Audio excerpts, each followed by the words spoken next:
Hi everyone, welcome back to another video on the channel. Thank you very much for joining me on this Monday morning. My name is Warren Bennett and I'm sure by now you know who that is down there, right in the way as per usual. Because you can hear a chicken. Can you hear that? Someone must have a chicken next door. Wow, first time I've heard that. Okay, in today's video, it's something a little bit different. Now you might have played over the weekend and it hasn't gone very well. And you want to probably go and see a coach.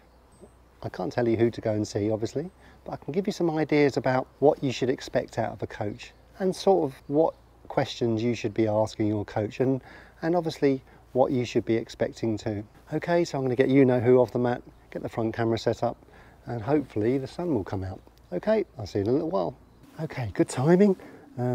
Trev's out of the way and I can't hear the chicken anymore. So anyway, yeah, so going to see a coach, kind of a minefield. To relieve your boredom, I've got a flight scope challenge I'm going to be doing, so I'll put all that on the side of the screen whilst I'm doing it. Okay, so going to see a coach, what a minefield that is, isn't it? And okay, so what I'm going to do, I'm going to give you some tips to what you should kind of be expected out of the coach, sort of things that you should be saying as well. Yeah, so it's difficult with a coach and who to go to. Obviously, word of mouth is very good. If you've got any of your friends who have seen someone, you know, recommendations, that's really important. I wouldn't go on like Google recommendations too much because coaches, it's kind of a horses for courses. You want someone, especially who's conscientious, who kind of cares about your golf game and cares about you. You just don't want someone who's just going to tell you the kind of standard basics all the time. That's easy for a pro to kind of just throw something at you. So firstly, right, okay, so you've picked your coach, you've gone along for your lesson.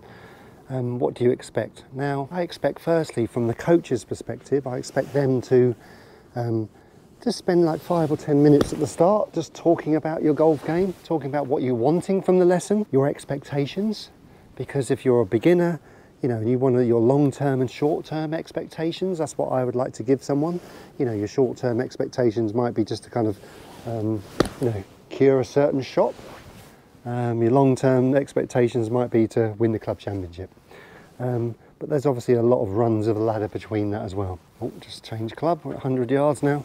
As a coach or as a pupil, I would definitely kind of recommend to communicate why you're there. So what is the purpose of that? What is the purpose of this lesson I've got right now?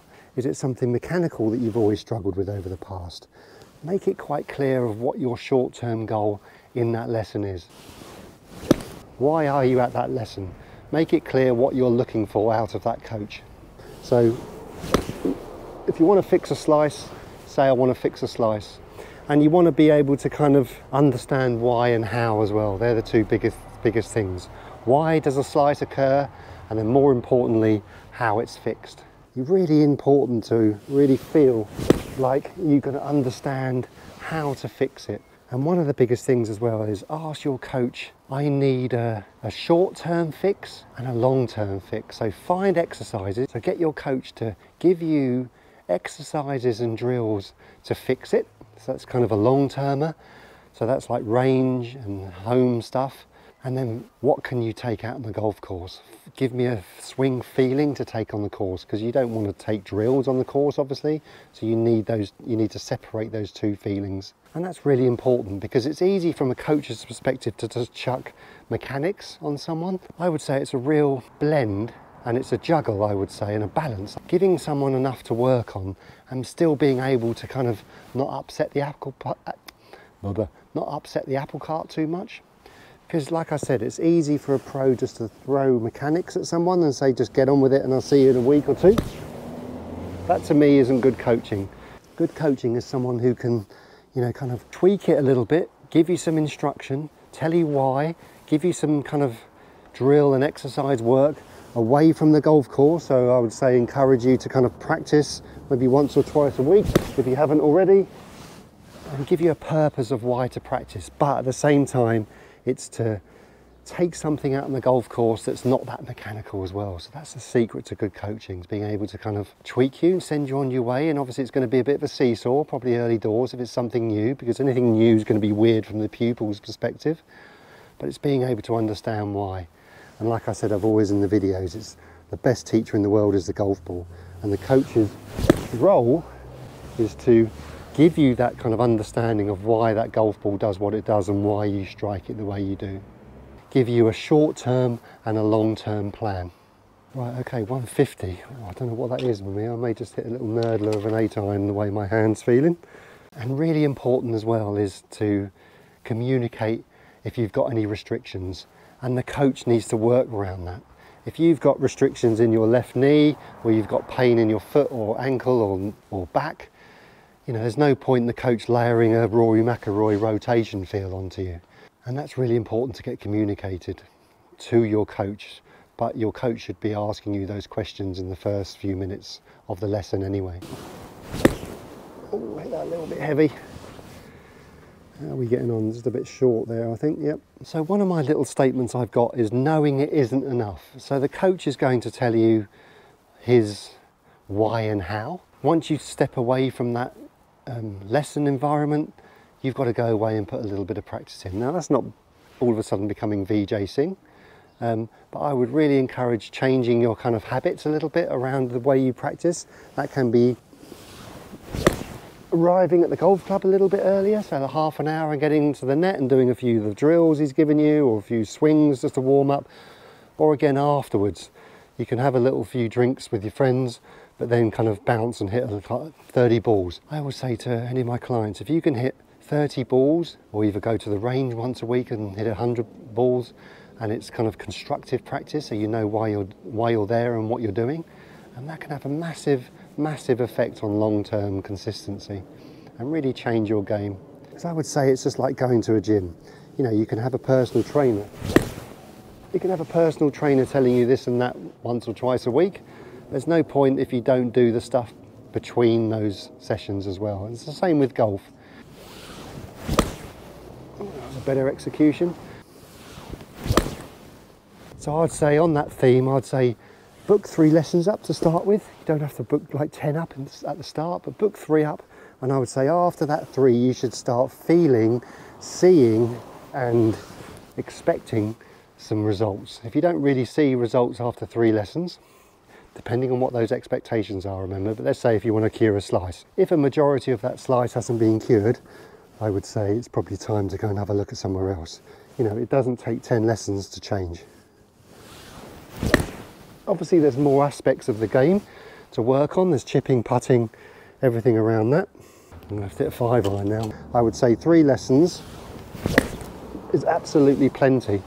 And if you don't see any improvement within those 3 lessons, I would say it's probably time either you're not getting it, the coach isn't kind of communicating it properly with you, or it's just not happening. So I'd say it's probably time to kind of move on and digest and maybe go on to someone else. Right, okay, let's see if I can hit this out the middle this time. Not too bad. I'm fighting through the pain barrier a little bit here. That was more like it. That's probably gone a little bit further than most. And I always said to people in terms of, because they may not know what their goal is or what their expectations are. Hey Trev. So they may not know what their expectations are. So the coach, you know, needs to be honest. So I'd always say to people, if you're a beginner or if you're off 28, you can become an 18 handicapper. Or if you're an 18 handicapper, you can become a 12 handicapper. And the 12 can become single figures, because there's more to it than just whacking a golf ball. Golf, as we know, has got different elements to get that ball in the hole. And I would always say, if I caddied for a club golfer, I could knock easily 4 shots off their round just by certain shots they're hitting during that round. And mainly it kind of consists of 150 yards in, 100 yards in, something like that. So I'd say, like any coach, hey Trev, any teaching, there needs to be some rapport there. But the biggest thing is kind of trust. We need to trust our coach in what he's saying. But the coach's perspective, you should be finding that there's a kind of a balance between technical, mechanical. You shouldn't be just throwing whole mechanics and technique at you and saying goodbye, good luck. There should be a kind of a balance between, this is where hopefully my coaching was kind of balanced, hopefully, where I would give people the kind of a mechanical feeling, but you'd put it in a kind of a simple format to digest. Because as we know, golf is really difficult. And as you probably know if you've seen previous videos, the secret to good coaching is finding that one fault that cures 4. It doesn't have to be 4, but it's finding that catalyst behind the problem, because we can't work on 5 things during a golf swing. It happens too quickly. So finding that one thing is the secret to good coaching. So that comes from experience, that comes from having a good eye, not relying too much on technology, because technology is a backup in my opinion. A good coach should be able to stand in the middle of a field and being able to have that eye that can change. So the only thing that's going to tell you is that golf ball, and you're going to have to understand that. And in those 3 lessons, or in that first lesson, you're trying to get out of as much information as possible to be able to understand why that ball does what it does. Just going to hit something a bit less now it's the end of that flight scope thing.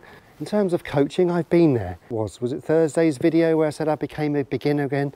I waffled on, probably like I am now, about I didn't really have the understanding when I was playing. Yes, I was fortunate enough to have quite a bit of talent to be able to get me so far, but it never cured the internal problems. I was always going around in circles, and I want you to not do that. So seeing someone, understanding someone, having a rapport with someone, and that trust is really beneficial for your golf game. I would say this is the structure I had. Maybe I cut my nose off to spite my face a little bit. 3 lessons at the start is perfect. So I'd have them every week, because those first few weeks are going to be a bit of a seesaw, especially if it's new. And then after that, I would say maybe once a month. And then after that, I'd say maybe, once a month for maybe 3 months. And then after that, I'd say it's once every couple of months, 3 months, something like that. And then after that, it's maybe once, twice a year. That should be the structure. You don't need to kind of keep dipping your toe in the water. That's only if you need, remember, a specific thing in your golf game. Remember, we've got other parts of this golf game. You've got your putting, your chipping, course management, things like that. So there are other areas of your golf game to work on, but I'm just talking about if there's a specific thing about, say, your slicing. So yeah, so that's my kind of tips and kind of thoughts about being able to see a coach. Now, YouTube is fantastic, and hopefully you're really enjoying the channel and what I'm saying here and the content I'm providing. But take everything with a pinch of salt, because I can't talk to everyone. I can't talk to someone who has a slice and someone who has a hook. That's a completely different video. So be very careful what you look at, and that's why I say understand your problems, understand why that ball does what it does, why do you strike it the way it does.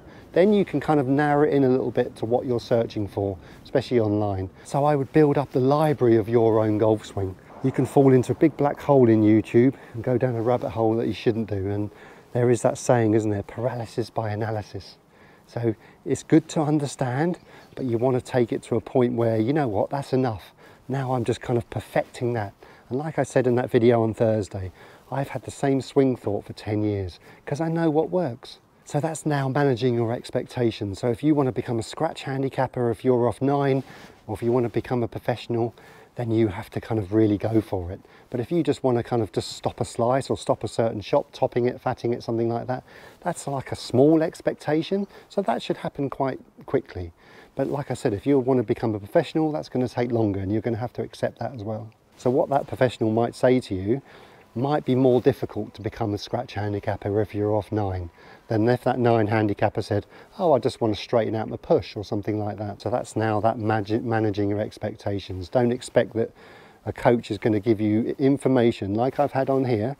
I think one of the videos, I'll try and put it in the description, you know, if you hit from here, you're an elite golfer. That's a difficult thing to do. So I would say that expectation is you're probably not going to fix that within 20 balls. That might take you a few weeks to do that. So there's your expectation level as well. Okay, so that's what I would really take into a lesson. Maybe just kind of have a clear understanding. Tell the pro, don't just tell the pro, I just want to be more consistent. We all want to be more consistent, but there's a reason why you want to be more consistent. Is it taking away a slice, hook, fat, top, something like that? So be quite specific. So you can cure that in your lesson, and then after that you can kind of brush up your edges. Watcha. Okay everyone, so if you're still here after all that waffling, thank you very much for sticking around. A little bit different video, isn't it? But I think this is why I'm here doing these 31 videos in July, to kind of give you a little slant on different aspects of golf. And this one's all about what do you do, what do you say, what do you expect out of a coach, and what a coach should be saying to you as a pupil. Okay everyone, so if you're still around for this long, thank you very much for your support. And if you haven't been to the channel before and you would like to see more of these videos, please consider subscribing. We'd love to have you along as part of the community. It's only a small one we've got here, but it's growing, and I love to see and read all the feedback, and I try and get to as many people and try and respond to as many people as possible. So if you've got a comment on today's video, if you've got any good or bad experiences of seeing a coach, I'd love to hear from you. And I'd love to hear from you wherever you are in the world. So you can just kind of comment on your flag, you can put your flag there, and I'd love to know where you are, because it really gives me a buzz to say, yeah, hi, I'm from Iowa or something like that in the US. It's like, wow, me, little old me, just in my garden. Yeah, just talking to you guys worldwide. I guess that's the power of modern technology. It's absolutely kind of weird to think I'm talking to you guys, but it's lovely to have you along. Okay, I'm going to stop waffling now, go and find Trev, and he's disappeared somewhere, which is always a worry, and we'll see you tomorrow. Have a great golfing day if you're playing, and we'll see you then. Cheerio.